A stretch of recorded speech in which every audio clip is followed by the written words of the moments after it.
এই যে ম্যাডাম, এইটা হলো আপনার ১৬০০ স্কোয়ার ফুটের বাড়ির ম্যাপ। বুঝতে পারছেন ম্যাডাম? এই যে বাড়ির মেন গেট, আর এই মেন গেটের সাথে একটা ল্যাট্রিন। মেন গেটের সাথে আবার ল্যাট্রিন কে দেয়? আরে ম্যাডাম, আপনি বুঝলেন না? এই গেট দিয়ে যখন একটা লোক আসবে, আসার পথে যদি হাগা চাপে তখন এই ল্যাট্রিনে যাবে। ও তাই তো বুঝলাম। ম্যাডাম, এইখানে দিলাম একটা বেডরুম, বেডরুমের সাথে দিলাম একটা ল্যাট্রিন। বেডরুমের সাথে আবার ল্যাট্রিন কেন দিলেন? ল্যাট্রিন তো একটা বাইরে আছেই। আরে ম্যাডাম, এই রুমে যে থাকবে তার যদি হাগা চাপে তাহলে এই ল্যাট্রিনে আসবে। বুঝলেন? ও আচ্ছা। এই যে হলো ডবল বেডরুম। বেডরুমের এই জায়গায় একটা ল্যাট্রিন, এই জায়গায় একটা ল্যাট্রিন। এক বেডরুমে আপনি ডবল ল্যাট্রিন কেন দিলেন? এখানে দুইজন লোক থাকবে রাত্রিবেলা।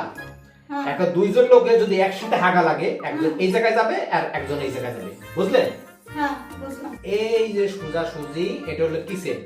কিচেনের এই জায়গায় একটা ল্যাট্রিন আর এই জায়গায় একটা ল্যাট্রিন। কিচেনে আবার ল্যাট্রিন কে দেয়? আরে ম্যাডাম, আপনি যখন কাজ করবেন আপনার একটা কিচেন হেল্পার লাগবে বা একটা বুয়া থাকবে। এখন মনে করেন আপনি কাজ করতেছেন আর বুয়া কাজ করতেছে, এটা দুইজনে একসাথে হাগা লেগেছে।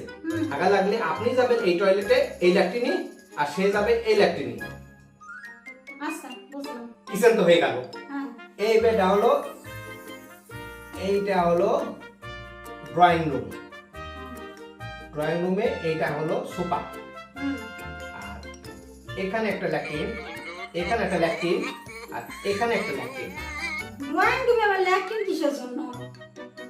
আরে ম্যাডাম, এই সুপার ভিতরে জন মনে করেন তিনজন বসে আছে, আর তিনজন বসে আছে একসাথে হাগা লেগেছে। হাগা লাগলে এইজন যাবে এই ল্যাট্রিনে, আরেকজন যাবে এই ল্যাট্রিনে, আরেকজন করে যাবে আরেকজন এই ল্যাট্রিনে। বুঝতে পেরেছেন? বাড়ি না ল্যাট্রিন খানা? এইটা হলো হল রুম। বুঝতে পেরেছেন? হল রুমে এই যে একটা ল্যাট্রিন, এই যে একটা ল্যাট্রিন, এই যে একটা ল্যাট্রিন, এই যে একটা ল্যাট্রিন। হল রুমে আবার চার চারটা ল্যাট্রিন কে দেয়? একটা হলেই তো যথেষ্ট। কারণ বিয়ের অনুষ্ঠান, জন্মদিনের অনুষ্ঠান এবং আত্মীয় স্বজন অনেক আসবে। আত্মীয় স্বজন আসলে মনে করেন এর ভিতর থেকে চারজনের হাগা লেগেছে, তাহলে তারা কই যাবে? কই যাবে? তারা একজন যাবে এই বাথরুমে, একজন যাবে এই ল্যাট্রিনে, একজন যাবে এই ল্যাট্রিনে, একজন যাবে এই ল্যাট্রিনে। ক্লিয়ার? হ্যাঁ। আর এটা? ম্যাডাম, এইটা হলো বারান্দা। এটা তো ফাঁকা থাকবে, এখানে আমি হাঁটাহাঁটি করতে পারবো। না ম্যাডাম, দাঁড়ান। এই যে প্রত্যেক 2 ধাপ পর পর আমি একটা করে ল্যাট্রিন বাড়াই দেব। তাহলে আমি বাড়ি না ল্যাট্রিন